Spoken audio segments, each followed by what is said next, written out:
Good afternoon, riders. We are looking for a lucky party of two to fill out the ride vehicle. If you are one of these two lucky guests, please report to your nearest attendant. Thank you and enjoy your ride.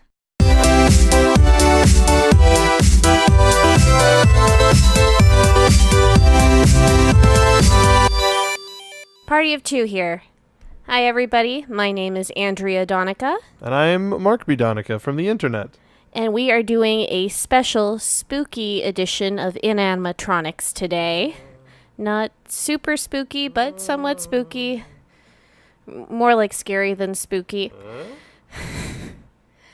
So we are going to talk about Alien Encounter and go into Stitch's Great Escape. Both terrifying attractions in their own right. True, but for very, very different reasons. And we're going to go a little bit over the history and the transition of the ride. Obviously, Stitch's Great Escape. And I would be remiss not to make note of this. We had mistakenly thought that Stitch's Great Escape, which I accidentally called Stitch's Encounter a few episodes ago. Oh, it's the same thing. Essentially. But I'm also a stickler for names, so I feel like I need to correct myself. So... fellow fans, I am sorry if I have disappointed any of you, but I am trying to fix my error here. Stitch's Great Escape is actually still operating, but it's seasonal. And since we're West Coasters and not East Coasters, when we heard initial news like, oh, Stitch is closing forever, we took it at face value. And then as it turned out, that was not the case. It's just a seasonal thing when the crowds are busier, to be more of a people eater, which is great. I will say that when Mark and I went, it was not a wait at all to get in. We just walked right in. That was probably one of the easiest walk-ons we had during our trip. Yeah, do you know if there's only one theater or if there's two? I have no idea. Okay. I would imagine there's at least two. I like to think so. Yeah. Like one group is going through the pre-show while the other one's in it and load and all that stuff. So it seems possible. Yeah. One of the things that I want to focus on when it comes to Alien Encounter is it was one of the despite being on the West Coast, it was one of the pre-internet really, really hype attractions. It's something that we saw on the Imagineering specials from the Disney Channel or the Travel Channel or something like that, where it would be coming soon to a Walt Disney park. It would essentially be the video postcard or the travel planning video segment, but that's always for Tomorrowland. They always talked about Alien Encounter. It was the poster child for that land in the 90s. They wanted to really make it a big deal. And actually, a fun note, and it only aired once, but there was this weird, what was supposed to be an extraterrestrial alien encounter, sort of special on TV before the attraction opened, though it really had almost nothing to do with the attraction itself, even though Eisner kind of pops in at least for a little segment here or there. But it had more to do with all of these random people talking about what they thought to be their own personal alien encounters. And everyone was very confused as to why it was released, and some parents got very upset with Disney, actually, that they felt that Disney was trying to make something that they see as very, very fake, trying to legitimize it and terrify their children. Well, one of the things that I was saying was that along with the other TV specials made it so that everybody around the country, I think it was one of the first, at least that I can remember, one of the first nationwide pitches for a ride across the country that really got everybody excited, at least us excited. And it was one of the things that, despite not liking scary things, I wanted to go. I wanted to check it out because it looked really badass, and it was one of the places as a young teenage boy that I would go, I can prove my bravery by being subject to an alien encounter. And I would say whenever I saw, just a shot of them bringing down the restraints over the body, I'm like, oh my God. Terrifying. They're very serious about this. You can't go anywhere. You can't do anything. Yeah, it looked absolutely terrifying, and there was still so much mystery around it at the same time, which I think is part of what makes something so thrilling and scary. And I know that it was originally supposed to be some sort of an alien, like based on the movie, based on Ridley Scott's Alien.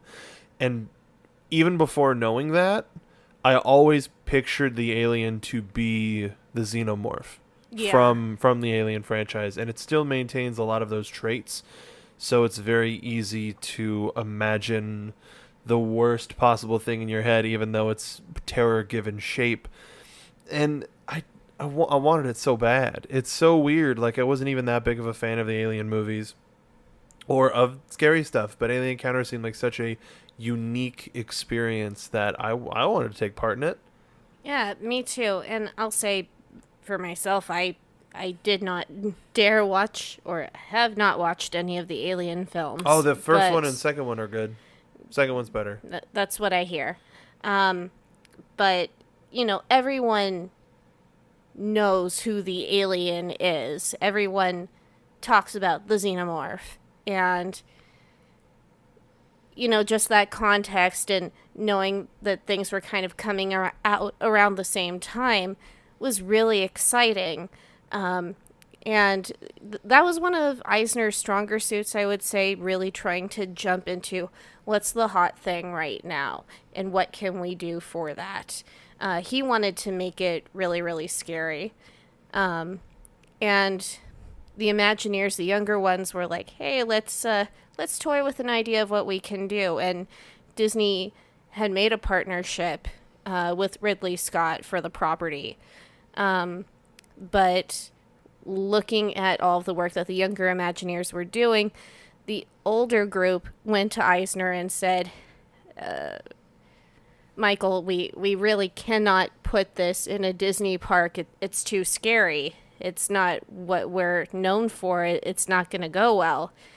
And so initially Michael was like, okay, I see your point. Though he said to the side for the younger Imagineers, like, hold on to the ideas, like, keep playing with it. And they still used Alien for the Great Movie Ride, so they were still able to use that IP for something, which was great. And it's still a spooky part of, well, not anymore, of the movie ride. R.I.P. Yeah. Short for Ripley, Ellen Ripley, lead character of the Alien films. But you can tell the sort of waves and ebbs and flows that the ride went through. The pre-release version, the beta version, was supposedly super, super scary, a lot scarier and a lot more sinister. It seemed like all of the humans that were coming in, it was Excess Tech, right? Was the company?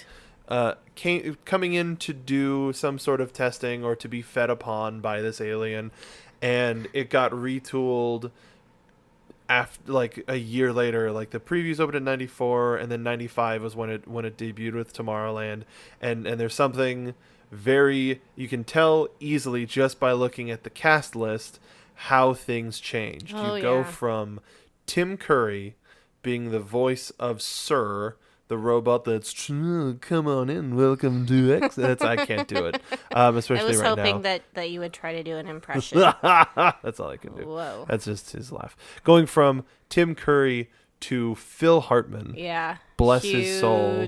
Huge difference. Change. In And feel. a completely different type of atmosphere that it presents. It's a lot more welcoming. And, the ironic thing with all of this is, even though it was doing the retooling, and for some of it was to make it feel less menacing and less scary, I think that was actually only for the pre-show, because Eisner went to the Imagineers after doing the initial testing and told them it's not scary enough. You need to make it scarier. It's interesting. And I mean, the other thing too is this is also back when the internet was kind of still in its infancy.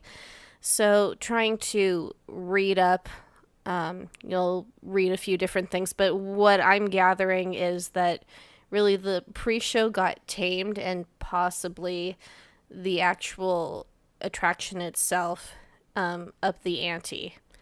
And Eisner got his wish. It was deemed the absolute most terrifying attraction that Disney has ever had in its history. Until its follow-up.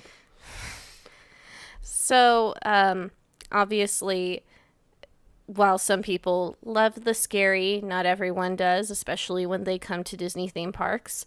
And people would regularly complain throughout the years. Though Alien Encounter had a pretty good run, eventually Imagineers said, okay, we need to make this more tame. So what can we do? What little misfit can we bring in that can still wreak havoc but not make people want to piss their pants? Jim from Treasure Planet. Before we get to its next thing, I want to ask you, hearing the rumors that we were going to get one in California. Oh, man. I mean, Tomorrowland 2055 is something that, you know, as a hardcore Disneyland fan, I still wish and dream about. Not that all of it was per se perfect, but the whole land would have been much more interesting with the changes, and feeling a heck of a lot less sleepy than it does in its current condition. You still got them rocks, though. Everybody loves them rocks. They work everywhere else but Anaheim, I think. I think they work in Discoveryland because they have more space. I don't think our Tomorrowland has the space for dem rocks. That's true. Well, I mean, Discoveryland, the whole concept of it should feel more spacious, I think, just because if you're looking towards the future, at least my first initial thought is you should be looking up. You should see how vast the future is. But I don't know. Maybe it's also an American thing because, you know, in Disneyland Paris, Discoveryland felt like it worked. And I mean, in Disney World, even with some of those color palettes and the adjustments that they made, even though they didn't go as full tilt as they did with us over on the West Coast, it doesn't feel genuine or right. Tomorrowland Walt Disney World feels like a shoddy attempt at a World's Fair to me. It feels like how somebody saw a World's Fair in a book, somebody who'd never been to a World's Fair, and go, oh, it's just a bunch of pavilions side by side, like the opposite of Epcot, which recently celebrated its birthday. I forget which one. 23rd? 24th? No, it's either 20th or 25th. I'm going to say 25th here. Is it really 20? No, it's 30. 35. It's 35. Okay. I know because I've seen it on a wallet with Figment on it, smiling. But with our Tomorrowland, I think it would have fit. Well, who can say? It's such a mix match, and I mean, I'm still kind of thinking that like the retro idealized future is what our Disneyland Tomorrowland should be, and I feel like the other Tomorrowlands, you can experiment with that, but I think at least for Walt's original Tomorrowland, it should have that happy, idealized sort of feel to it. Yeah, and it's not there that much. No, it's not. There, you still see it in certain corners and places, but basically with so many different ideas floating around, something that struck me too with Walt Disney World was the moment we walked into Tomorrowland, it felt like all of these big signages that were cartoonized. So it's like Stitch is right there, and then Mike Wazowski is over there, and I'm like, oh, this doesn't feel great. That's what I mean. Is it's just a whole bunch of advertisements and billboards Yeah. and Which I guess is kind of truth to the future, but I mean that's not a future that I really want to see. I mean, I recall seeing it in video game futures and movie futures. You know, like even the Jetsons. You know, space billboards. Yeah, things but like even the that. Jetsons still has a nice clean feel to it, something streamlined. Like the whole point of Disneyland is to kind of look at these certain time frames or sort of concepts with rose tinted glasses. Sure, like if you look a little bit closer, like Pirates of the Caribbean, for example, oh yeah, these pirates were terrible people and they died. Moral of the story. But you can still enjoy the beauty and the grandeur of all of these different concepts. And I feel like that has been lost with Tomorrowland for so long, and I feel like maybe just management doesn't get it anymore. Alien They Encounter don't. wouldn't have been the thing to sort No. of bring it all together. It would have been going in the direct opposite direction, though it would have been really cool. And to get an updated version of the ride system, because the ride system is so interesting. It's a theater setting, but everybody gets the same. And when it presents something as a unique experience for everybody, but it's the same experience per seat. Well, and the main reason why it was designed that way was because they were trying to fit it in the former Mission to Mars theater. They just had a theater in the round, and so the Imagineers had to come up with something that fit directly into that space. And I think they came up with a pretty great idea, especially before like virtual reality and stuff like that was really hitting the market. That's pretty cool. If you could, if the ride was still around, it'd be hard to do. But if there's a way to do an AR and an alternate reality experience where you can pull up your phone and see heat signatures and see like the form of the alien coming at you, that would be terrifying. It would be really cool. My one issue with that would be with everyone sitting next to each other, everyone's lights from their phones would Yeah. just like ruin the experience. It's not a Maybe if great everyone was like spaced out in a way.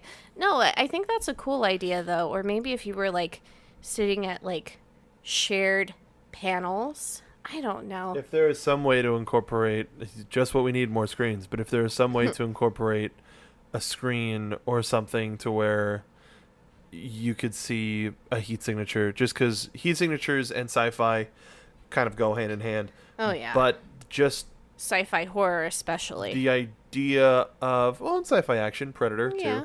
too. I think that just the technology used in Alien Encounter was so unique that we talked about it on a previous episode of if a Spider-Man ride could work under those circumstances, just so that we can get a refreshed version of this technology. Because when we finally went on it as it was in its next form, it was not in good shape. I mean, I will say I was impressed by the Stitch audio animatronic. Yeah. I do wish that I had been able to see the original Alien, which looked so cool and so terrifying. I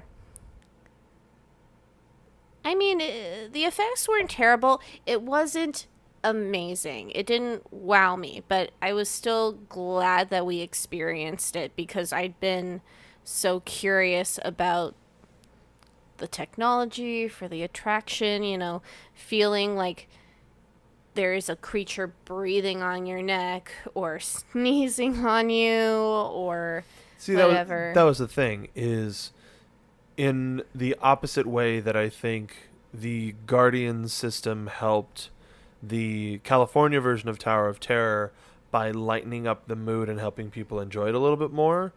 This this is a similar concept of same ride system, lighten it up a little bit so everybody can ride it, nobody's scared away, but as a result, the inherent curiosity of the darkness and a monster that is of their own design as opposed to Stitch. Everybody knows what Stitch looks like. Gantu, if you're familiar enough with the ride or the show, everybody knows what Gantu looks like. So it takes away that mystery. It takes away that curiosity, the possibility that it's exactly how you imagine it looks, and it's not great. Yeah. So the lightening of that mood, you didn't necessarily need all of the alien encounter technology to do that.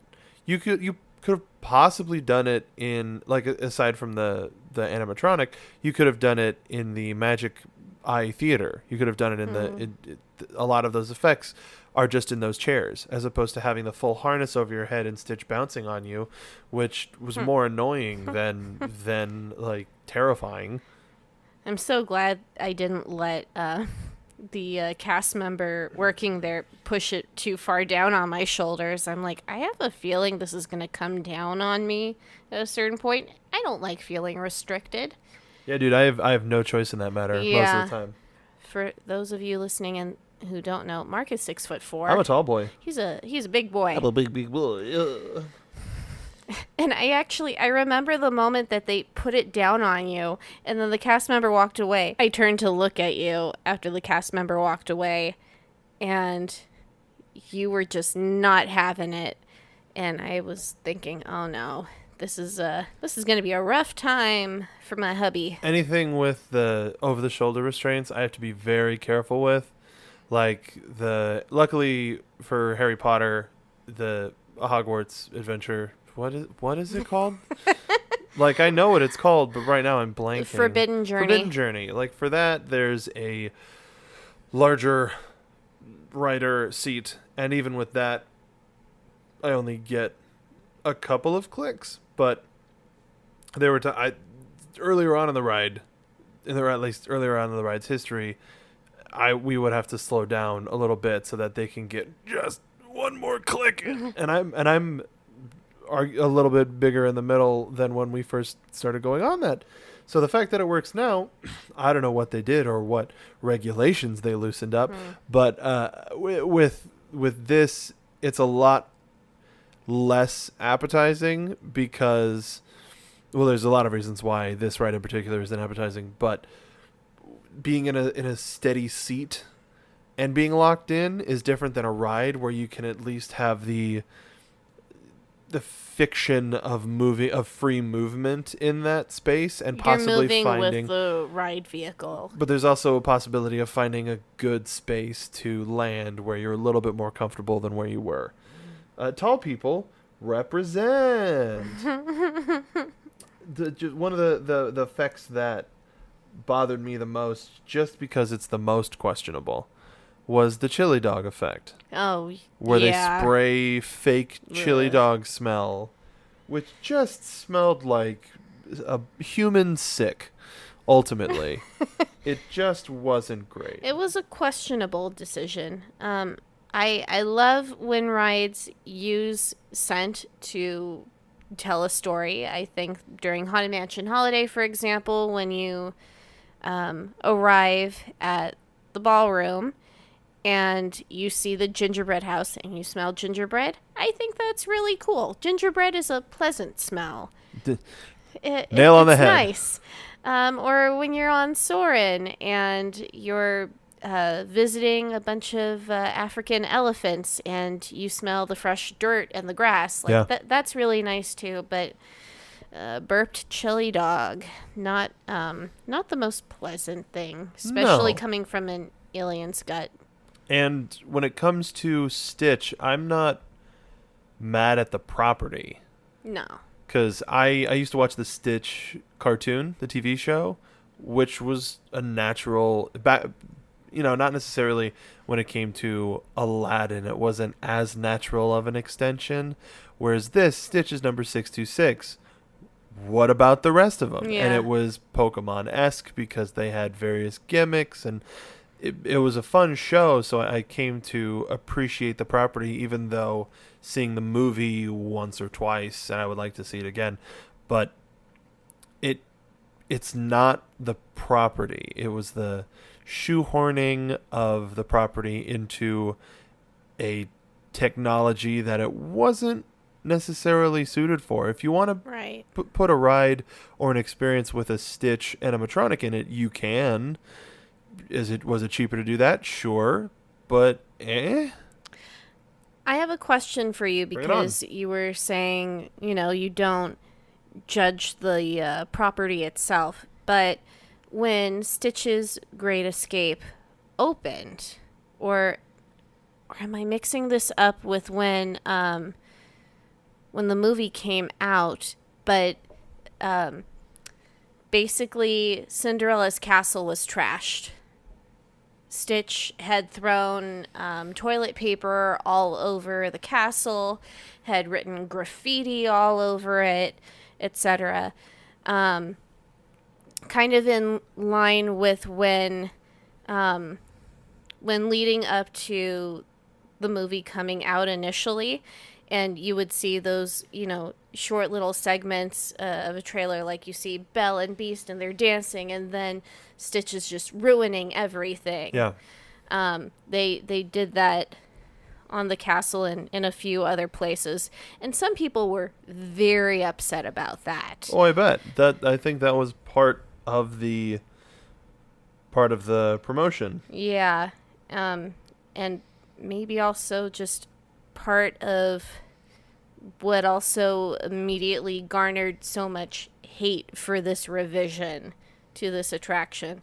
Again, I would have much preferred Alien Encounter to still be there to this day, but that wasn't necessarily like the best note to start on either, with this character. On November 16th, this comes from blog.touringplans.com. It's an article called 6 Things We Still Can't Believe Happened at Walt Disney World. On November 16th, 2004, coming up on the anniversary of that, Cinderella Castle was covered in toilet paper and, quote, tagged with the phrase Stitch is King to mark the opening of Stitch's Great Escape. Yeah. This prank, which seemed to come out of a 1980s John Hughes film, Don't You Forget About Me, has the same fundamental problem that the attraction does, believing that guests like, quote, bad Stitch. One day Disney is going to understand that everybody likes good Stitch, similarly to how we like Beast in his beast form and not Prince Adam, and Rapunzel with long hair instead of her short hair at the end. It features a picture here, and it doesn't look terrible. It's still, when it comes to park decorations... It's upsetting, though. Imagine coming to Disney World for the first, maybe the only time you get to go, and you're looking forward to taking a picture in front of the castle, and then showing up, and the castle is tagged, and all this toilet paper and junk thrown on it. I would be livid. Yeah. If that was me, personally. I wonder what you could you could get out of customer service at that time. Oh yeah. Huh.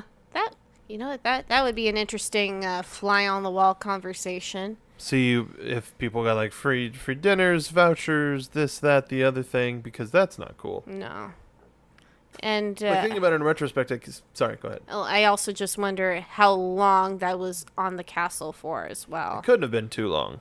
It better not have been too long, because it looked like garbage. Exactly. It was a panel that could have been literally put up there with duct tape of the Stitch is King, and then all of the toilet paper was probably it. I wouldn't be surprised if it was reused as some sort of a spider web.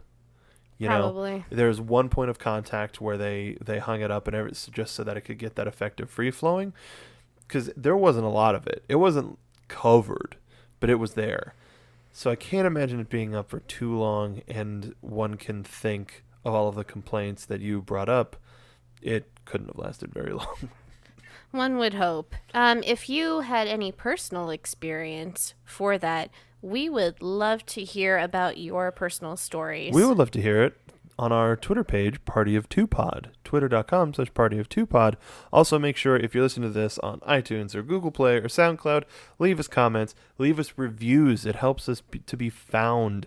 Even you don't have to write a comment. We would love if you did, though. So please leave us a review on your podcast, wherever you're listening to this. Just log into your iTunes account, leave us a review. 5 stars because, of course, the other stars are broken. And because we're awesome. Sure. Yeah. I just went with the technical glitch gimmick. Oh, okay. Well. Yours is more genuine. Yeah. Mine's a cheap trick. Yeah. I love cheap trick. I can't imagine, looking back as a cast member, looking back as an annual pass holder that doesn't like ruining experiences for first-time guests, I can definitely see that castle just being the worst possible thing. If we had gone there for our honeymoon and that was up there, wouldn't have been happy about it. You know, I'm a sensitive person, but just thinking about this right now and just putting it into that sort of intimate perspective for experience, it kind of makes me want to rage and cry. No reason to, because we're past it. Well, thank goodness for that, though. I can imagine them putting up a photo screen with the real castle, like next to it. It's like, hey, sorry about that, but we've got this. No. If you wanted to look like you took a picture in front of the regular, I would take that because at least they thought about it and were like, yeah, we're doing this promotional thing, but it's not the same. of course, it's not the same, but it's a way out. Yeah. At least they've covered their ground, kind of like, I guess, like when someone that needs handicapped accessibility for something that's been grandfathered to not be able to do that, like Submarine Voyage with Nemo, having that little side area where people can watch a video of the attraction instead. Well, I think but it's still not the same. It's not the same experience, but at least I guess you're covering your bases. Yeah. That as I figure how Disney would do that. I don't know how they did. If they did, they probably didn't. But moving forward, we thought that this ride was done. We thought that it was extinct and gone, just because the attendance was getting lower and lower and lower. The cost to keep it up and open and operational didn't quite cover how many people are actually coming in and buying Stitch merchandise. So when it comes to what's next, do we see this ride system revamped? Do we see the building gutted? What's next for that part of Walt Disney World? For me, I feel like, they're going to be doing a lot of updates and changes to their Tomorrowland. The Tron coaster is coming their way, and I know that they've been kind of cleaning things up design-wise overall. I'm wondering if they are trying to go back to the retro future, streamlined whites and silvers sort of thing. They just did that with a dining area a couple of months ago. I saw some pictures on Twitter. Very small thing, but the before and after photos, they make a significant difference. As for that area, it's hard because the way Tomorrowland is laid out and where those attractions are positioned, it's kind of difficult to really put something in a space, or if they fully just demolished a few buildings and then started from scratch, maybe they could do it. I don't know. It would open up a lot of space if they got rid of the Monsters building and the Stitch building. That's what I'm thinking, and gave it that much more room. Yeah. But that way you could make new infrastructure that utilizes the space better in a more compact way. They have a version of the Buzz ride, right? Yeah. So that coupled with what's in the back, I think the main problem with the Monsters building and the Lilo or the Stitch building is that they're very small. Exactly. They can't fit a lot of people. It's not like you're gonna exchange that and make it a ride.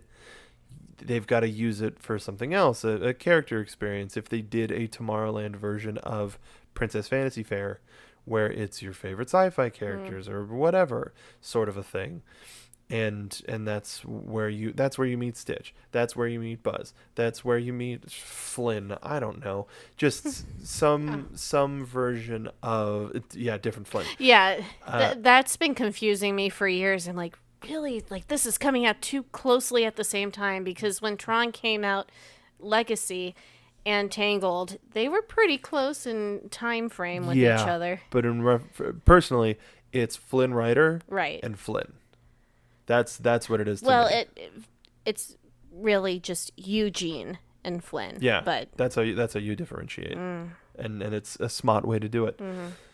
However, I don't know what they could do with those buildings, but I do feel. Did they announce that they're redoing Space Mountain, or is that just something that we're wishing for? I think that's something we're wishing for. I think. Here's the thing, too. When they were announcing a bunch of the updates to Walt Disney World at the last D23, they did give certain really full details, but then they would say, and this is just a small part of these bigger ideas that and plans that we have for these areas. And they specifically said that about Tomorrowland and Epcot, which is interesting because basically both of the futuristic areas in both parks are what need the most help. Agreed. Future World is a shell of its original idealism and glory, and Tomorrowland needs help. Tomorrowland needs some fresh, modern, slightly futuristic stuff that ideally isn't tied to an animated film, I would say. I love the Disney animated films, don't get me wrong, but just seeing those billboards when we walked in, it's the first thing that I think of, and it just doesn't leave a good taste in my mouth. Well, the summer promotion that they were doing at Walt Disney World.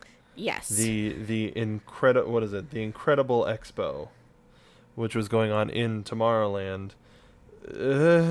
I'm wondering if maybe I keep waiting to hear something about a Stark Expo. It just seems like such a natural opening for any of these locations, realistically. I think definitely once we finish the Tron, the Tron coaster, something else is going to be put on either the update or the chopping block. Once they have something that can eat people and they make that queue big enough to eat people, and they have a roller coaster right there, I think Space Mountain's going to be the first thing to get changed. I hope that Space Mountain's going to be the first thing to get changed.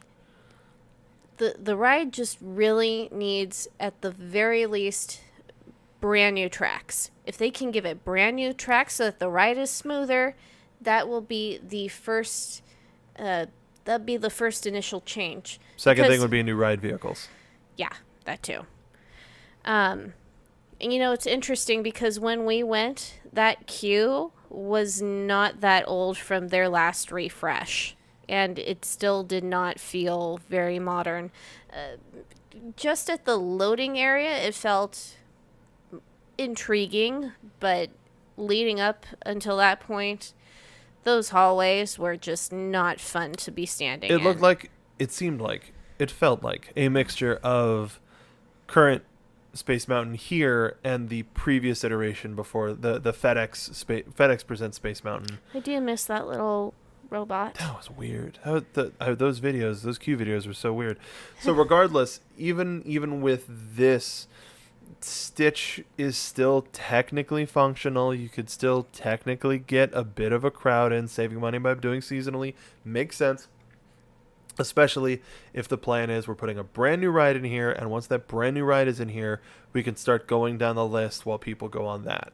And I hope that when it comes to order of stuff to take care of, I would say Tron gets finished, Space Mountain, Mike's Laugh Floor, then Stitch. Because Space Ranger Spin, or whatever it's called over there, is fine. It's good. And even like none of the old attractions are on that list because they're still running well, and they're still good people eaters. The People Mover is a people eater, but that's how I would rank it. And it's even despite its shortcomings, it's still something worth going on to get a glimpse of what that ride system is like. Yeah, absolutely. So if you do happen to be visiting Walt Disney World, even though it's not as scary, not as spooky, it is disgusting at the very least. So if you're repulsed by certain things, it might be very intensely scary for you. Check out Stitch's Great Escape. And the animatronic technology for Stitch and some of the creatures in the queue is very cool and impressive. Definitely a lot more modern than, well, even what it used to be was creepy in its lack of motion. But it's not terrible. It's just not what we were hoping to see when we got there. Yeah. But, there's always promise for the future. There's a great, big, beautiful tomorrow shining at the end of every day. Or something like that. Something like that. Whoever said that. Oh boy, am I scared at the season that's ahead just from talking about Stitch's Great Escape. I think we did it. And Alien Encounter. I'm so spooked. So we've been having fun talking about all of this, but Mark, I think we need to finally sit down in our seats. This cast member has been staring at us for some time, and just the eeriest smile. Yeah, I think we should buckle ourselves up now. Let's wrap it up. Everyone, thank you so much for joining us today. I am Andrea Donica, and you can find me on Twitter at MakeItAqua and on Instagram for Princess Briar Rose. You can find us on YouTube, on Twitter. No, we didn't make one of those. You can find us at Party of Two Pod. However you're listening, please support us by going and checking out the other places that we are doing. We would like to do more with this channel, with this podcast, with this show. We got a lot of ideas and zero budget. So please help us out. Give us a subscribe and leave comments and share it with your friends. And please engage with us. Send us messages. We would love to hear your thoughts. If there is a certain attraction or a show or anything that you want us to talk about, we'll be happy to do it. Yes, we would. And you can find me to talk to me about those things at Mark B. Donica. Boy, I guess that'll do it for this episode of Party of Two. Thank you for joining us, and we'll see you on the next ride. Thank you.